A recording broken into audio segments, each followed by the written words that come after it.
Épître de Paul aux Philippiens, chapitre 1er.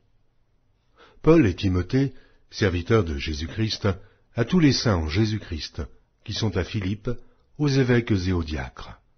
Que la grâce et la paix vous soient données de la part de Dieu notre Père et du Seigneur Jésus-Christ.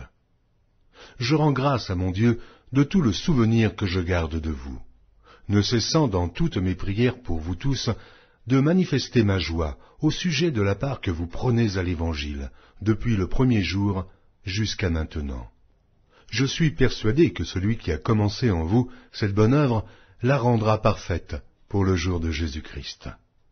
Il est juste que je pense ainsi de vous tous, parce que je vous porte dans mon cœur, soit dans mes liens, soit dans la défense et la confirmation de l'Évangile, vous qui tous participez à la même grâce que moi. Car Dieu m'est témoin que je vous chéris tous avec la tendresse de Jésus-Christ.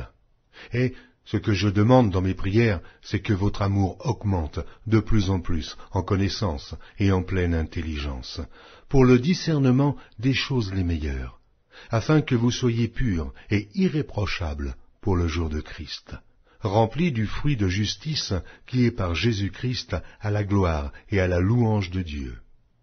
Je veux que vous sachiez, frères, que ce qui m'est arrivé a plutôt contribué au progrès de l'Évangile.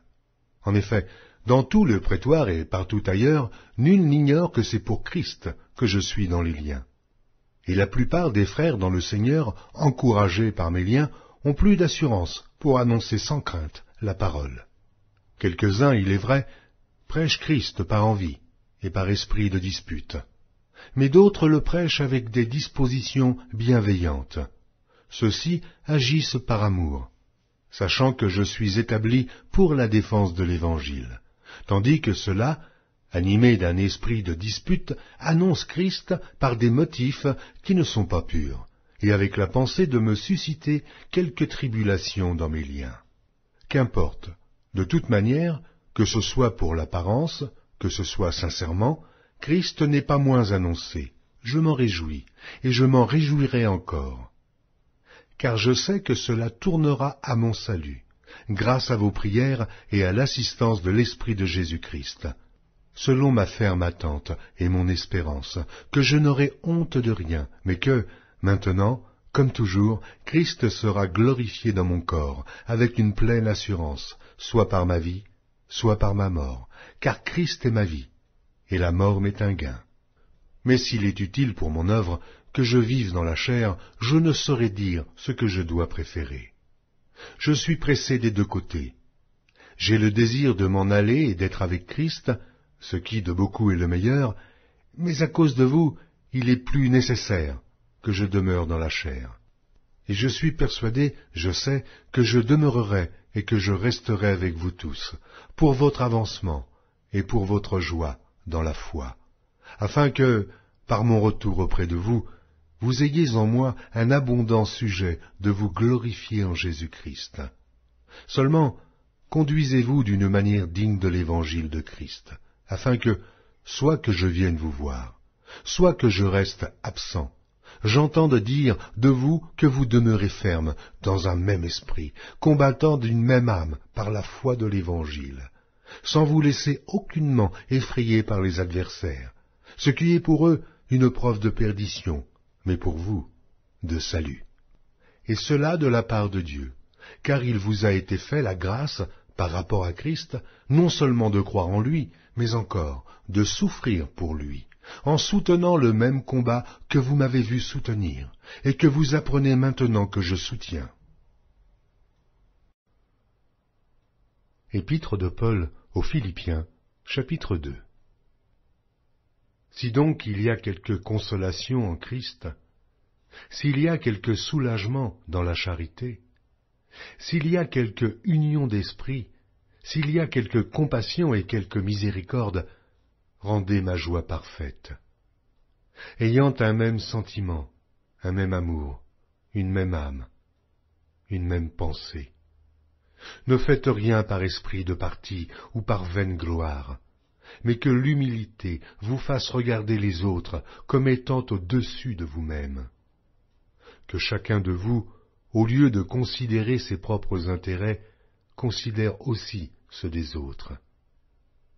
Ayez en vous les sentiments qui étaient en Jésus-Christ, lequel, existant en forme de Dieu, n'a point regardé comme une proie à arracher d'être égal avec Dieu, mais s'est dépouillé lui-même, en prenant une forme de serviteur, en devenant semblable aux hommes, et ayant paru comme un simple homme. Il s'est humilié lui-même, se rendant obéissant jusqu'à la mort, même jusqu'à la mort de la croix. C'est pourquoi aussi Dieu l'a souverainement élevé, et lui a donné le nom qui est au-dessus de tout nom, afin qu'au nom de Jésus, tout genou fléchisse dans les cieux, sur la terre et sous la terre, et que toute langue confesse que Jésus-Christ est Seigneur, à la droite de Dieu le Père.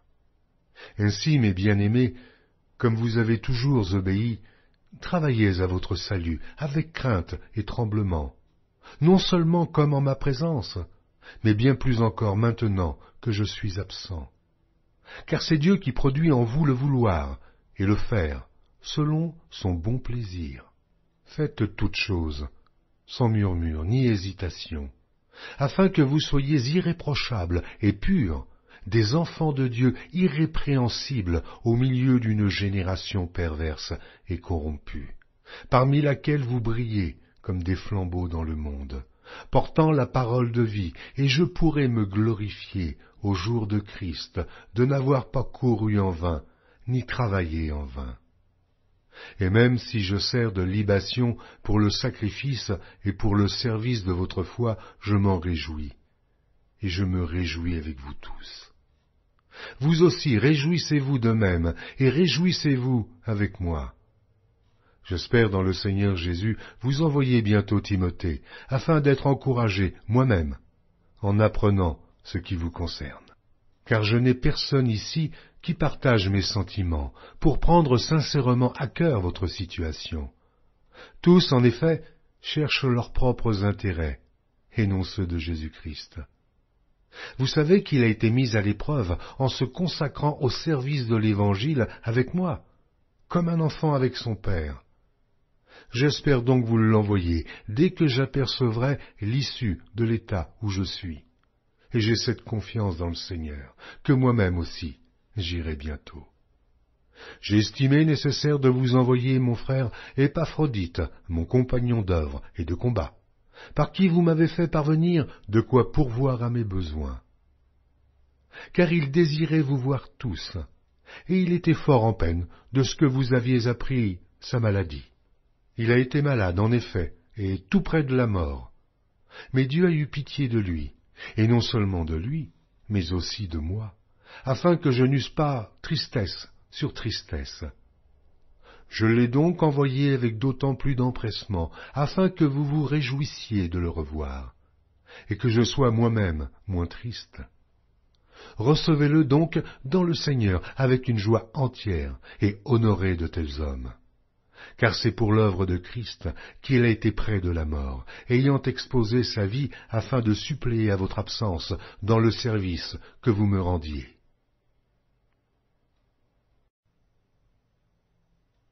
Épître de Paul aux Philippiens, chapitre 3. Au reste, frères, réjouissez-vous dans le Seigneur. Je ne me lasse point de vous écrire les mêmes choses, et pour vous cela est salutaire. Prenez garde aux chiens. Prenez garde aux mauvais ouvriers. Prenez garde aux faux circoncis. Car les circoncis, c'est nous, qui rendons à Dieu notre culte par l'Esprit de Dieu, qui nous glorifions en Jésus-Christ, et qui ne mettons point notre confiance en la chair. Moi aussi, cependant, j'aurai sujet de mettre ma confiance en la chair. Si quelque autre croit pouvoir se confier en la chair, je le puis bien davantage, moi, circoncis le 8e jour, de la race d'Israël, de la tribu de Benjamin, hébreu, né d'hébreu, quant à la loi, pharisien, quant au zèle, persécuteur de l'Église, irréprochable à l'égard de la justice de la loi. Mais ces choses qui étaient pour moi des gains, je les ai regardées comme une perte à cause de Christ. Et même, je regarde toute chose comme une perte, à cause de l'excellence de la connaissance de Jésus-Christ mon Seigneur, pour lequel j'ai renoncé à tout, et je les regarde comme de la boue, afin de gagner Christ, et d'être trouvé en lui, non avec ma justice, celle qui vient de la loi, mais avec celle qui s'obtient par la foi en Christ, la justice qui vient de Dieu par la foi, afin de connaître Christ et la puissance de sa résurrection et la communion de ses souffrances, en devenant conforme à lui dans sa mort, pour parvenir, si je puis, à la résurrection d'entre les morts. Ce n'est pas que j'ai déjà remporté le prix, ou que j'ai déjà atteint la perfection, mais je cours pour tâcher de le saisir, puisque moi aussi j'ai été saisi par Jésus-Christ. Frères, je ne pense pas l'avoir saisi. Mais je fais une chose, oubliant ce qui est en arrière, et me portant vers ce qui est en avant.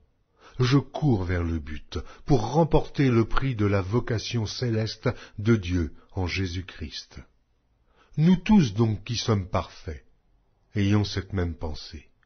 Et si vous êtes en quelque point d'un autre avis, Dieu vous éclairera aussi là-dessus. Seulement, au point où nous sommes parvenus, marchons d'un même pas. Soyez tous mes imitateurs, frères, et portez les regards sur ceux qui marchent selon le modèle que vous avez en nous. Car il en est plusieurs qui marchent en ennemis de la croix de Christ. Je vous en ai souvent parlé, et j'en parle maintenant encore en pleurant. Leur fin sera la perdition. Ils ont pour Dieu leur ventre. Ils mettent leur gloire dans ce qui fait leur honte. Ils ne pensent qu'aux choses de la terre. Mais notre cité à nous est dans les cieux, d'où nous attendons aussi comme Sauveur le Seigneur Jésus-Christ, qui transformera le corps de notre humiliation en le rendant semblable au corps de sa gloire, par le pouvoir qu'il a de s'assujettir toutes choses. Épître de Paul aux Philippiens, chapitre 4. C'est pourquoi, mes bien-aimés et très chers frères, qui êtes ma joie et ma couronne, demeurez ainsi fermes dans le Seigneur, mes bien-aimés. J'exhorte Évodie, et j'exhorte Syntyche à être d'un même sentiment dans le Seigneur.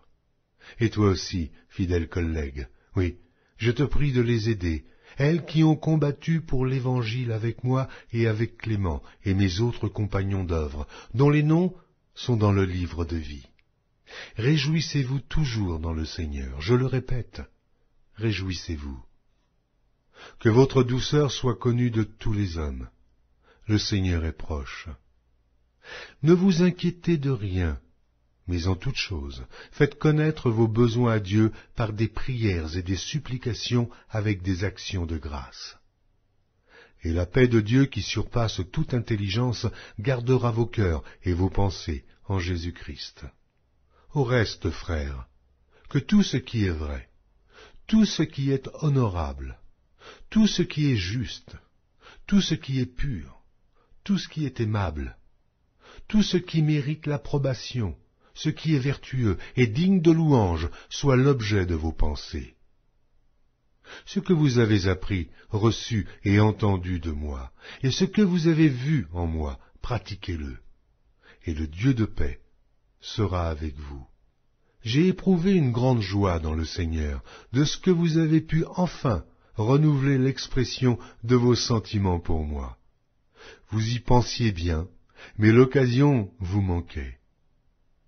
Ce n'est pas en vue de mes besoins que je dis cela, car j'ai appris à être content de l'état où je me trouve.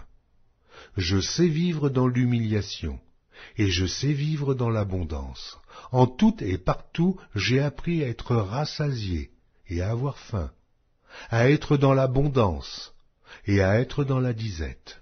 Je puis tout par celui qui me fortifie. Cependant, vous avez bien fait de prendre part à ma détresse. Vous le savez vous-même, Philippiens.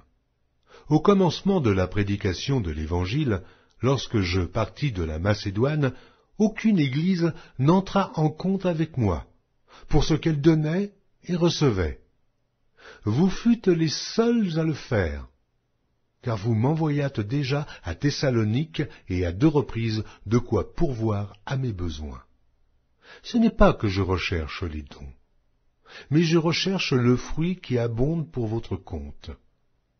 J'ai tout reçu, et je suis dans l'abondance.